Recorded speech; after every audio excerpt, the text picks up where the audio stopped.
साथियों, यहाँ इस प्लेटफॉर्म पर आप सभी का स्वागत है। यहाँ पर हम लोग 50 महत्वपूर्ण करंट अफेयर के क्वेश्चन को देखेंगे जो आपके आगामी RO की जो परीक्षा होने वाली है उसके लिए काफ़ी महत्वपूर्ण है। तो इन 50 प्रश्नों को एक बार आप अवश्य देख लीजिएगा। तो ये करंट अफेयर से संबंधित प्रश्न है। चलिए प्रारंभ करते हैं। पहला है, ड्रोन यातायात प्रबंधन फ्रेमवर्क के बारे में निम्नलिखित कथनों पर विचार करें। दो कथन दिए गए हैं। पहला है, इन्हें नागरिक उड्डयन मंत्रालय द्वारा जारी किया गया है। ये कथन बिल्कुल सही है। दूसरा, यह फ्रेमवर्क ड्रोन नियम 2021 के तहत जारी किया गया है। तो ये भी कथन सही है। इस प्रकार से दोनों कथन आपके सही हैं और सी ऑप्शन आपका सही हो जाएगा। आगे देखते हैं। भारत के जिलों को लेकर के पहला जलवायु सुभेद्यता सूचकांक निम्नलिखित में किसने जारी किया? तो यह जो सूचकांक है यह ऊर्जा, पर्यावरण और जल परिषद अर्थात सी ऑप्शन जो है आपका सही हो जाएगा। इनके द्वारा जारी किया गया है। आगे देखते हैं। प्रधानमंत्री आत्मनिर्भर स्वस्थ भारत योजना के बारे में निम्नलिखित कथनों पर विचार करें। पहला, यह योजना राष्ट्रीय स्वास्थ्य मिशन का ही एक भाग है। नहीं, यह राष्ट्रीय स्वास्थ्य मिशन से अलग है, इसलिए पहला वाला कथन आपका गलत हो गया। दूसरा, यह एक केंद्रीय क्षेत्र की योजना है। ये वाला कथन आपका सही है। तो पहला गलत, दूसरा सही। इस प्रकार से आपका बी ऑप्शन सही हो जाएगा। यहाँ ध्यान दीजिएगा कि प्रधानमंत्री आत्मनिर्भर स्वस्थ भारत योजना की घोषणा जो है 2021-22 के बजट में की गई और इसका जो बजट है वो 64,180 करोड़ रुपए है और इसकी अवधि जो है कार्यान्वयन की वो 6 वर्षों के लिए है। आगे चलते हैं। हाल ही में भारत किस देश के साथ कोंकण शक्ति 2021 सैन्य अभ्यास कर रहा है? तो ब्रिटेन के साथ में। अगले प्रश्न की तरफ चलते हैं। क्वेश्चन नंबर 5 पे, नशीली दवाओं के सेवन पर नियंत्रण हेतु राष्ट्रीय कोष के बारे में निम्नलिखित में से कौन सा कथन सत्य है? पहला, इस कोष में सांकेतिक तौर पर 23 करोड़ रुपए की राशि निर्धारित की गई है। ये सही है। दूसरा, इस कोष का उपयोग नशेड़ियों के पुनर्वास के लिए किया जाएगा। ये भी सही है। इसका उपयोग मूलतः पुलिसिंग गतिविधियों में किया जाता है। ये भी सही है। तो सभी कथन इसमें सही है। तो डी ऑप्शन सही हो जाएगा। अगला देखते हैं। ग्लोबल हंगर इंडेक्स 2021 के बारे में निम्नलिखित कथनों पर विचार कीजिए। पहला, भारत को अपने पड़ोसी देशों पाकिस्तान, बांग्लादेश और नेपाल से पीछे रखा गया है। बिल्कुल सही बात है। दूसरा, भारत का इसमें प्रदर्शन पिछले वर्ष की तुलना में बेहतर हुआ। नहीं, पिछले वर्ष की तुलना में और खराब हुआ है। इस प्रकार से यहाँ पर पहला वाला कथन सही है, दूसरा वाला गलत है। तो ए ऑप्शन यहाँ पर सही हो जाएगा। कुछ अन्य तथ्यों को देखें तो जो ग्लोबल हंगर इंडेक्स है इसको कंसर्न वर्ल्ड वाइड एवं वेल्थ बुरु हिल्प नामक इन दो संस्थाओं के द्वारा इसको जारी किया जाता है और इस बार इसमें जो 116 देशों को रैंकिंग दी गई जिसमें भारत की जो पोजीशन है वो 101वीं है। ठीक है, 101वीं पोजीशन है, जबकि 2020 में भारत की पोजीशन 94 थी और भारत को जो है अलार्मिंग कैटेगरी में रखा गया है। आगे चलते हैं। पेगासस मामले में सुप्रीम कोर्ट ने किस पूर्व न्यायाधीश के नेतृत्व में विशेषज्ञ समिति का गठन किया है? तो जस्टिस रविंद्रन की अध्यक्षता में। आगे चलते हैं अगले प्रश्न की तरफ। भारत में वर्तमान में प्रचलित जन्म एवं मृत्यु पंजीकरण अधिनियम किस वर्ष में पारित किया गया था? इसे 1969 में पारित किया गया था। ए ऑप्शन सही हो जाएगा। आगे देखते हैं। हाल ही में किस मंत्रालय ने संभव 2021 कार्यक्रम की शुरुआत की है? तो इस कार्यक्रम की शुरुआत जो है MSME मंत्रालय, सूक्ष्म लघु एवं मध्यम उद्यम मंत्रालय के द्वारा इसकी शुरुआत की गई है। और किस लिए की गई है? ई राष्ट्रीय स्तर का जागरूकता कार्यक्रम के तौर पर इसकी शुरुआत की गई है, युवाओं को MSME की तरफ अट्रैक्ट करने के लिए। अगला है, भारत की साइबर सुरक्षा के संदर्भ में निम्नलिखित कथनों पर विचार करें। पहला, भारत वैश्विक साइबर सुरक्षा सूचकांक 2021 में 10वें स्थान पर पहुंच गया है। ये बात सही है। दूसरा, भारत में वर्तमान में साइबर सुरक्षा नीति 2020 जो है कार्यान्वित है। नहीं, इस पर अभी चर्चा हुई है, इसका कार्यान्वयन नहीं हुआ है। अभी जो है भारत में साइबर सुरक्षा नीति जो है 2013 कार्यान्वित है। तो दूसरा वाला कथन आपका गलत हो गया। तो केवल ए ऑप्शन आपका सही हो जाएगा। आगे चलते हैं। भारत में राजनीतिक दलों में आंतरिक चुनाव कराने के लिए कौन उत्तरदायी? भारतीय चुनाव आयोग। आगे देखते हैं। वन हेल्थ कंसोर्टियम के बारे में निम्नलिखित कथनों पर विचार कीजिए। इसे स्वास्थ्य मंत्रालय ने लॉन्च किया। ये कथन आपका गलत है। इसे स्वास्थ्य मंत्रालय ने लॉन्च नहीं किया, बल्कि विज्ञान एवं प्रौद्योगिकी मंत्रालय के तहत जैव प्रौद्योगिकी विभाग जो आता है उसके द्वारा इस वन हेल्थ कंसोर्टियम को लॉन्च किया गया है, जिसमें इस कंसोर्टियम कुल 27 जो है संस्थाओं का ये एक तरीके से समूह है। दूसरा कथन, ये जूनोटिक रोगों को रोकने और नियंत्रित करने के लिए प्रासंगिक है। तो दूसरा वाला कथन सही है, पहला वाला गलत है।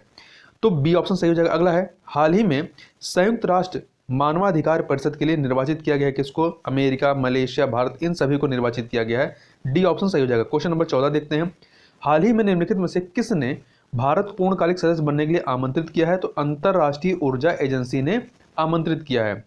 आगे देखते हैं वैश्विक जलवायु जोखिम सूचकांक 2021 के बारे में निम्नलिखित कथनों पर विचार कीजिए। पहला, अंतरराष्ट्रीय पर्यावरण थिंक टैंक जर्मन वॉच ने इसे जारी किया है, बिल्कुल सही बात है।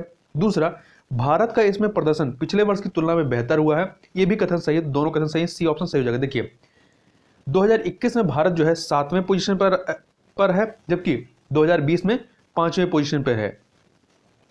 तो जोखिम में क्या हुआ है? सुधार, मतलब जोखिम कम हुआ है, तो इसकी रैंकिंग में सुधार हुआ है, 5 से 7 पहुंच गया है। आगे चलते हैं। अभी हाल ही में निम्नलिखित में से किसने अपने पहले ग्रीन बॉन्ड को जारी किया है? तो यूरोपीय संघ के द्वारा जारी किया गया है। वहीं अगला प्रश्न है 2021 की पहली तिमाही अप्रैल से जून के लिए त्रैमासिक रोजगार सर्वेक्षण के परिणाम निम्नलिखित में से किसने जारी किया है? तो श्रम ब्यूरो ने। आगे चलते हैं। State of climate services 2021 report के बारे में निम्नलिखित कथनों पर विचार करें। पहला, विश्व मौसम विज्ञान संगठन द्वारा यह जारी की गई है, सही है। दूसरा, स्थलीय जल संग्रहण में सबसे ज्यादा कमी अंटार्कटिका और ग्रीनलैंड में हुई है, दोनों कथन यहां पर सही हैं, सी ऑप्शन सही हो जाएगा। आगे चलते हैं। हाल ही में केंद्रीय मत्स्य पालन, पशुपालन एवं डेयरी मंत्रालय द्वारा एक राष्ट्रीय व्यापी नदीय जीव पालन कार्यक्रम की शुरुआत निम्नलिखित में से किस राज्य में की गई है? तो उत्तर प्रदेश में की गई है, ए ऑप्शन। अगला है गति शक्ति योजना के बारे में निम्नलिखित कथनों पर विचार कीजिए। इस योजना के लिए 16 मंत्रालयों का एक ग्रुप बनाया गया है, बिल्कुल सही बात है।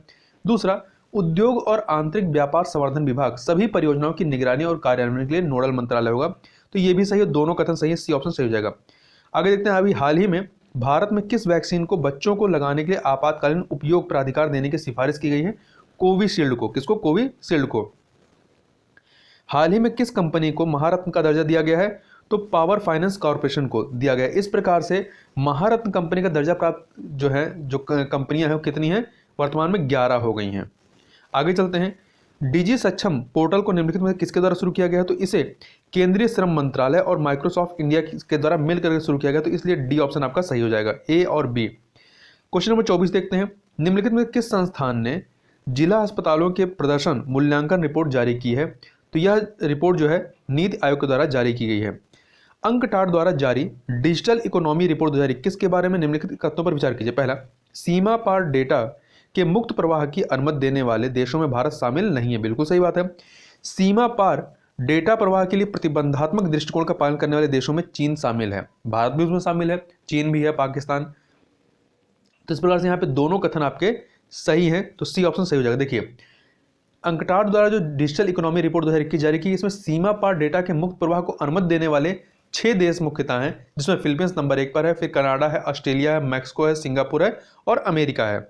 आगे चलते हैं। स्केयर्ड पोर्टल के बारे में निम्नलिखित कथनों पर विचार कीजिए। पहला, यह वृद्ध जनों की पेंशन से जुड़ी शिकायतों के निदान के लिए बनाया गया नहीं, इसको जो है वरिष्ठ नागरिकों को रोजगार के अवसर तलाशने के लिए बनाया गया है, ठीक है। तो पहला वाला गलत होगा। दूसरा, प्लेटफॉर्म के विकास के लिए 10 करोड़ रुपए प्रदान किए गए हैं, दूसरा कथन सही है, तो यहाँ पे बी ऑप्शन सही हो जाएगा। देखिए आपका सामाजिक न्याय एवं अधिकारिता मंत्रालय के द्वारा 1 अक्टूबर 2021 को जिस दिन अंतर्राष्ट्रीय वृद्धजन दिवस मनाया जाता है, उस दिन आपका इस स्केयर्ड पोर्टल को जारी किया गया है या प्रारंभ किया गया, जो कि वरिष्ठ नागरिकों को रोजगार के अवसर तलाशने के लिए एक मंच मुहैया कराता है।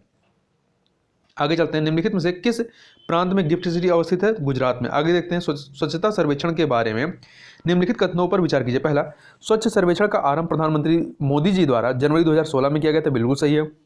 भारतीय गुणवत्ता परिषद शहरों के प्रदर्शन का मूल्यांकन करता है, दोनों कथन यहाँ पर सही, सी ऑप्शन सही हो जाएगा। आगे चलते हैं। क्वेश्चन नंबर 29, निम्नलिखित में से किस मिसाइल का परीक्षण हाल ही में डीआरडीओ द्वारा किया गया? तो 27 सितंबर 2021 को जो है आकाश प्राइम जो मिसाइल है या इसका जो है परीक्षण किया गया, आकाश प्राइम का, तो डी ऑप्शन आपका सही हो जाएगा। आगे चलते हैं। चुनाव आयोग की शक्तियों के बारे में निम्नलिखित कथनों पर विचार कीजिए। चुनाव आयोग के पास निष्क्रिय पार्टियों का पंजीकरण रद्द करने की शक्ति नहीं है, बिल्कुल सही है। दूसरा, धोखाधड़ी से पंजीकरण कराने वाली पार्टी का पंजीकरण चुनाव आयोग रद्द कर सकता है, बिल्कुल सही है। तो दोनों कथन यहां पर सही हैं, सी ऑप्शन आपका सही हो जाएगा। आगे चलते हैं। हाल ही में सर्वोच्च न्यायालय में निम्नलिखित में से किस मामले में रोजगार के अधिकार के ऊपर जीवन के अधिकार को प्राथमिकता दी है? पटाखों पर प्रतिबंध के मामले में, तो बी ऑप्शन सही हो जाएगा। आपदा मित्र योजना के बारे में निम्नलिखित कथनों पर विचार कीजिए। इसकी शुरुआत वर्ष 2020 में की गई थी, नहीं, इसकी शुरुआत जो है गृह मंत्री अमित शाह जी के द्वारा जो है 29 सितंबर 2021 को की गई। तो 2021 में हुई, तो पहला कथन गलत हो गया। दूसरा, यह एक केंद्रीय क्षेत्र की योजना है, यह कथन आपका सही है, इसलिए बी ऑप्शन सही हो जाएगा। आगे चलते हैं।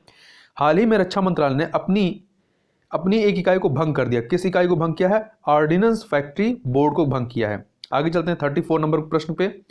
सर्वोच्च न्यायालय को न्यायिक अवमानना के तहत दंडित करने की शक्ति निम्नलिखित में किस अनुच्छेद के तहत मिलती है? तो अनुच्छेद 129 के तहत, 129 के तहत।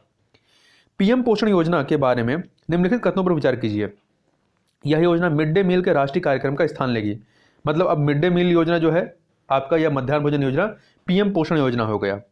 ठीक है, ये सही है। यह एक केंद्रीय क्षेत्र की योजना नहीं, यह केंद्रीय क्षेत्र की योजना नहीं है, बल्कि केंद्र प्रायोजित है। केंद्र प्रायोजित है, सेंट्रल स्पॉन्सर्ड स्कीम है ये। और ये 5 वर्ष तक जारी होगी, 2021-22 से लेकर 2025-26 तक। तो यहाँ पर पहला वाला कथन सही है, दूसरा वाला गलत है, तो ए ऑप्शन सही हो जाएगा। आगे देखते हैं। लैंडसेट 9 उपग्रह निम्नलिखित में किस अंतरिक्ष एजेंसी से संबंधित है? तो ये नासा से संबंधित है। हाल ही में लॉन्च किए गए ईज ऑफ लॉजिस्टिक पोर्टल के संबंध में निम्नलिखित कथनों पर विचार कीजिए। इसे federation of Indian export organisation द्वारा विकसित किया गया। बिल्कुल सही है। यह निर्यात एवं लॉजिस्टिक सुगमता हेतु पोर्टल है, यह भी सही है। तो दोनों कथन यहाँ पर सही है, सी ऑप्शन आपका सही हो जाएगा। आगे चलते हैं।